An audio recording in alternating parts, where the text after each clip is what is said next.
Hello and welcome to session 34 of Business Tax 4 6th semester BCom of Mangalore University. In the previous session, we have understood the concept of registration, compulsory registration, and persons who are not liable to register under GST. So, now in this session, we'll learn the procedure for registration. So procedure for registration. So if you want to register under GST, you have to follow certain procedures. What are those procedures? So we'll see. Section 25 of the Act provides the procedure for registration under the Act by the supplier who is liable to be registered under the Act. The procedure of registration is as discussed below. So ಏನು ಇಲ್ಲಿ G S T registration ಇದೆಲ್ಲ, so ಅದು certain procedures ಇದೆ. Procedure ಮುಖಾಂತರ ನೀವು register ಮಾಡಬೇಕಾಗುತ್ತೆ. ಅದನ್ನು section 25 ಅಲ್ಲಿ ಕೊಟ್ಟಿದ್ದಾರೆ.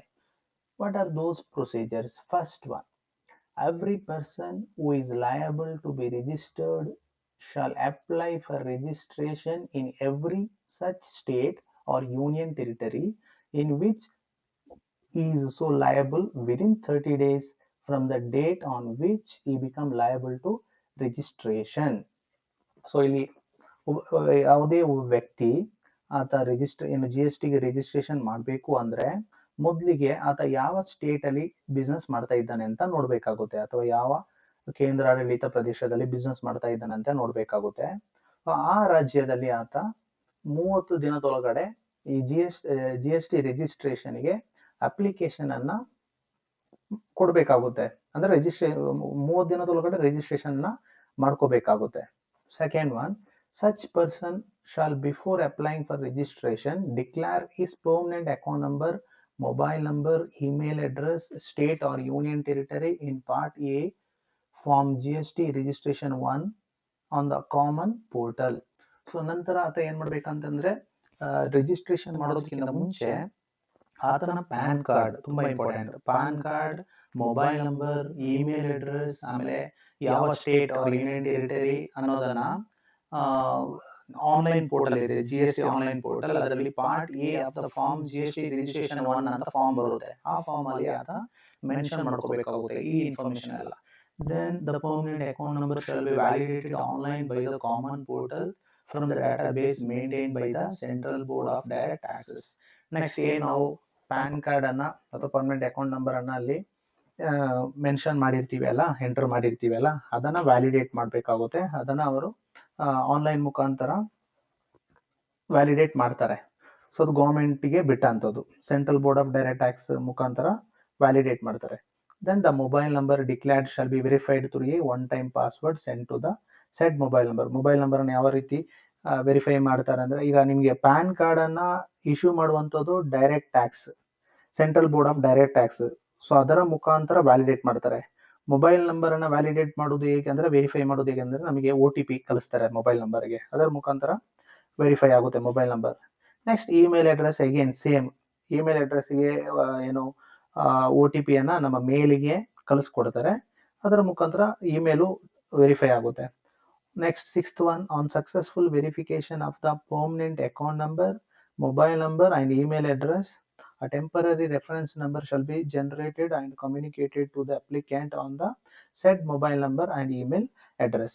ಸೊ ಏನು ನಮ್ಮ permanent account number, mobile number, email number ಇದೆಲ್ಲ ಕೂಡ ವೆರಿಫೈ ಆದ ನಂತರ ನಮಗೆ ಒಂದು ಟೆಂಪರರಿ ಆಗಿ ಒಂದು ರೆಫರೆನ್ಸ್ ನಂಬರ್ ಜನರೇಟ್ ಆಗುತ್ತೆ. ಆ ಟೆಂಪರರಿ ರೆಫರೆನ್ಸ್ ನಂಬರ್ನ ನಮ್ಮ ಮೊಬೈಲ್ ನಂಬರ್ ಮತ್ತು ಇಮೇಲ್ ಅಡ್ರೆಸ್ಗೆ ಕಳಿಸ್ಕೊಟ್ಟಿರ್ತಾರೆ.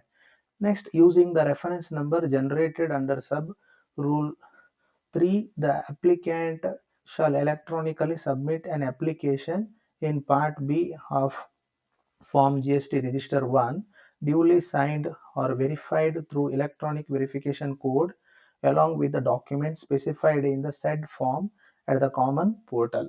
ನೆಕ್ಸ್ಟ್ ಏನು ನಮಗೆ ಟೆಂಪರರಿ ರೆಫರೆನ್ಸ್ ನಂಬರ್ ಕೊಟ್ಟಿರ್ತಾರಲ್ಲ, ಆ ರೆಫರೆನ್ಸ್ ನಂಬರ್ನ ಇಟ್ಕೊಂಡು ನಾವು ಅದೇ ಆನ್ಲೈನ್ ಪೋರ್ಟಲ್ ಅಲ್ಲಿ ಫಾರ್ಮ್ ಬಿ ಸಿಗುತ್ತೆ. Next form B of G S T registration 1 ನಲ್ಲಿ ಆ ಅಪ್ಲಿಕೇಶನ್ ಅನ್ನ ಫಿಲ್ ಅಪ್ ಮಾಡಿ ಅದಕ್ಕೆ ಸಿಗ್ನೇಚರ್ ಏನು ಎಲೆಕ್ಟ್ರಾನಿಕ್ ವೆರಿಫೈಡ್ ಕೋಡ್ ಮುಖಾಂತರ ಸಿಗ್ನೇಚರ್ ಮಾಡಿ, ಆಮೇಲೆ ಆ ಫಾರ್ಮಲ್ಲಿ ಏನೆಲ್ಲ ಡಾಕ್ಯುಮೆಂಟ್ಸ್ ಬೇಕು ಅಂತ ಸ್ಪೆಸಿಫೈ ಮಾಡಿರ್ತಾರೆ ಆ ಎಲ್ಲ ಡಾಕ್ಯುಮೆಂಟನ್ನು ತಗೊಂಡು ನಾವು ಮತ್ತೆ ಆ ಆನ್ಲೈನ್ ಪೋರ್ಟಲಲ್ಲಿ ಸಬ್ಮಿಟ್ ಮಾಡಬೇಕಾಗುತ್ತೆ. Then 8th one, on receipt of application acknowledgement shall be issued electronically to the applicant in GST registration 2. So ಇಷ್ಟೆಲ್ಲ ಪ್ರೊಸೀಜರ್ ಆದ ನಂತರ ನಿಮಗೆ ಒಂದು ಅಕ್ನಾಲೆಜ್ಮೆಂಟ್ ಸಿಗುತ್ತೆ. ಸೊ ಅದು ಕೂಡ ಆನ್ಲೈನಲ್ಲಿ ಎಲೆಕ್ಟ್ರಾನಿಕಲ್ಲಿ ಸಿಗುವಂಥದ್ದು. ಅಕ್ನಾಲೆಜ್ಮೆಂಟ್ GST ರಿಜಿಸ್ಟರ್ 2 ಅಲ್ಲಿ ಸಿಗುತ್ತೆ. Next, the application shall be forwarded to the proper officer who shall examine the application and the accompanying documents, and if the same are found to be in order, approve the grant of registration to the applicant within a period of 7 working days from the date of submission of the application. ನಾವು ಅಪ್ಲಿಕೇಶನ್ನ submit ಮಾಡಿದ ನಂತರ 7 working days ಒಳಗಡೆ, ಅಂದರೆ 7 days ಅದು working ಡೇಸೇ ಆಗಿರಬೇಕು. ಆ 7 working days ಒಳಗಡೆ ಯಾರು ಕನ್ಸರ್ನ್ಡ್ ಆಫೀಸರ್ ಇರ್ತಾರಲ್ಲ ಅವರು ನಮಗೆ ಏನು ಪರ್ಮಿಷನ್, ಏನು ರಿಜಿಸ್ಟ್ರೇಷನ್ ಗ್ರಾಂಟ್ ಕೊಡ್ಬೋದಾ ಅಥವಾ ರಿಜೆಕ್ಟ್ ಮಾಡ್ಬೋದಾ ಅನ್ನೋದು ಅವರ ಕೈಯಲ್ಲಿ ಇರುತ್ತೆ. ನಾವು ಕೊಟ್ಟಂತ ಎಲ್ಲ ಮಾಹಿತಿ ಡಾಕ್ಯುಮೆಂಟ್ಸ್ ಸರಿ ಇದ್ರೆ ಅವರು ಗ್ರಾಂಟ್ ಮಾಡಲೇಬೇಕಾಗುತ್ತೆ. ಅದರಲ್ಲಿ ಏನಾದ್ರೆ ದೋಷ ಇದ್ರೆ ರಿಜೆಕ್ಟ್ ಮಾಡ್ಬೋದು ಅಥವಾ ಅದಕ್ಕೆ ಕ್ಲಾರಿಫಿಕೇಶನ್ ಅವರು ಕೇಳ್ಕೋಬಹುದು ನಮ್ಮ ಹತ್ರ. 7 ಡೇಸ್ ನಾವು ಏನು ಅಪ್ಲೈ ಮಾಡಿರ್ತೀವಲ್ಲ, ಸಬ್ಮಿಷನ್ ಮಾಡಿರ್ತೀವಲ್ಲ ಡಾಕ್ಯುಮೆಂಟ್, ಅಲ್ಲಿಂದ 7 ವರ್ಕಿಂಗ್ ಡೇಸ್ ಟೈಮ್ ಇರುತ್ತೆ. Next, when the application submitted is found to be deficient either in of any information or any document to be furnished, or where the proper officer requires any clarification with regard to any information provided in the application or documents furnished therewith, he may issue notice to the applicant electronically in form GST Register 3 within a period of 7 working days from the date of submission of the application, and the applicant shall furnish such clarification information or documents electronically in form GST Register 4 within a period of 7 working days from the date of the receipt of such notice. So ಇಲ್ಲಿ ಏನು ನಾವು GST registration 2 form ಮುಖಾಂತರ information ಅನ್ನು ಕೊಟ್ಟಿರ್ತೇವೆ, ಅದನ್ನ ಎಲ್ಲ verify ಮಾಡಿ officer ಅಲ್ಲಿ ಏನಾದ್ರೂ ಆತನಿಗೆ ಡೌಟ್ಸ್ ಇದ್ರೆ ಅಥವಾ ಯಾವ್ದಾದ್ರು ಕ್ಲಾರಿಫಿಕೇಶನ್ ಬೇಕಿದ್ರೆ ನೆಕ್ಸ್ಟ್ ಅವನು ಯಾರು ಆಫೀಸರ್ ಕನ್ಸರ್ನ್ ಆಫೀಸರ್ ಇರ್ತಾನಲ್ಲ ಆ ವ್ಯಕ್ತಿ GST ರಿಜಿಸ್ಟರ್ ಫಾರ್ಮ್ 3 ಅಲ್ಲಿ ನಮಗೆ ಕ್ವೆರಿಯನ್ನು ಹಾಕ್ತಾನೆ, ನೋಟಿಸ್ ಅನ್ನ ಕೊಡ್ತಾನೆ. ಏನಾದ್ರೆ ಕ್ಲಾರಿಫಿಕೇಶನ್ ಬೇಕಿದ್ರೆ ಆನ್ಲೈನ್ ಮುಖಾಂತರ ಎಲೆಕ್ಟ್ರಾನಿಕಲಿ ನಮಗೆ ನೋಟಿಸ್ ಅನ್ನ ಕಳಿಸ್ಕೊಡ್ತಾನೆ 7 ಡೇಸ್ ಒಳಗಡೆ. ಆ ನಂತರ ನಾವು ಅದಕ್ಕೆ ಕ್ಲಾರಿಫಿಕೇಶನ್ ಅನ್ನ ನಾವು GST ಫಾರ್ಮ್ 4 ಅಲ್ಲಿ ಕ್ಲಾರಿಫಿಕೇಶನ್ ನ ಕೊಡಬೇಕಾಗುತ್ತೆ. Where the proper officer is satisfied with the clarification, information or document furnished by the applicant, he may approve the grant of registration to the applicant within a period of 7 working days from the date of the receipt of the such clarification or information documents. So ಇಲ್ಲಿ ಏನು ನಾವು ಕೊಟ್ಟಂತ ಮಾಹಿತಿ ಎಲ್ಲ ಕೂಡ clarify ಆಗಿದ್ರೆ, ಸರಿ ಇದ್ರೆ, ಆ ವ್ಯಕ್ತಿ ಯಾರು ಕನ್ಸರ್ನ್ ಆಫೀಸರ್ ಇದ್ದಾನಲ್ಲ ಅವನು ನಮಗೆ GST ರಿಜಿಸ್ಟ್ರೇಷನ್ ಅನ್ನ ಗ್ರಾಂಟ್ ಅನ್ನ ಕೊಡಬಹುದು, ನಂಬರ್ ಅನ್ನ ಗ್ರಾಂಟ್ ಮಾಡಬಹುದು.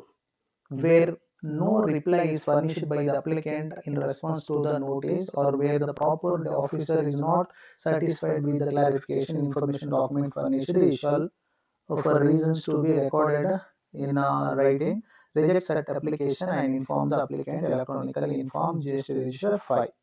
ಸೊ ನೆಕ್ಸ್ಟ್ ಏನು ನಮ್ಮ ಹತ್ರ ಏನು ಕ್ಲಾರಿಫಿಕೇಶನ್ ನಾನು ಆತ ಕೇಳಿರ್ತಾನೆ ಆ ಕ್ಲಾರಿಫಿಕೇಶನ್ ವಿದಿನ್ 7 ಡೇಸ್ ನಾವು ಕೊಡಬೇಕು.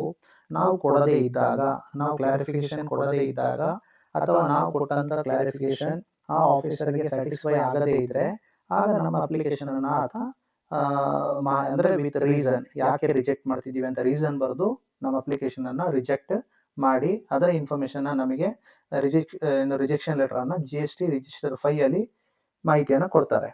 Then 13th, where the application for grant or registration has been approved, certificate of registration in the form GST Register 6 showing the principal place of business and additional place or place of business shall be made available to the applicant on the common portal, and a goods and service tax identification number shall be assigned.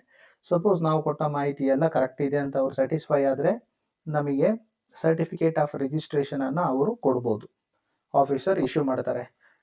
ಯಾವ ಫಾರ್ಮಲ್ಲಿ? In the form GST register 6 ಅಲ್ಲಿ certificate of registration ಅನ್ನ ಕೊಡ್ತಾರೆ. ಆನಂತರ ಆ ಫಾರ್ಮಲ್ಲಿ place of business, address ಇದೆಲ್ಲ ಕೂಡ ಮೆನ್ಷನ್ ಮಾಡಿರ್ತಾರೆ. ಅದರ ಜೊತೆ GST ಐಡೆಂಟಿಫಿಕೇಶನ್ ನಂಬರ್ ಕೂಡ ನಮಗೆ ಸಿಗುತ್ತೆ. So this are all the procedures. Procedure of registration. Note, if the proper officer fails to take any action within a period of 7 working days from the date of submission of the applicant, or within a period of 7 working days from the date of the receipt of the clarification, information, or documents furnished by the applicant, the application for grant of registration shall be deemed to have been approved. So ಅಂದ್ರೆ ಏನು ಅಂದ್ರೆ proper officer ಇರ್ತಾರಲ್ಲ, ಆ officer action ತಗೋಬೇಕು. ಒಂದು accept ಮಾಡಬೇಕು, ಇಲ್ಲ reject ಮಾಡಬೇಕು.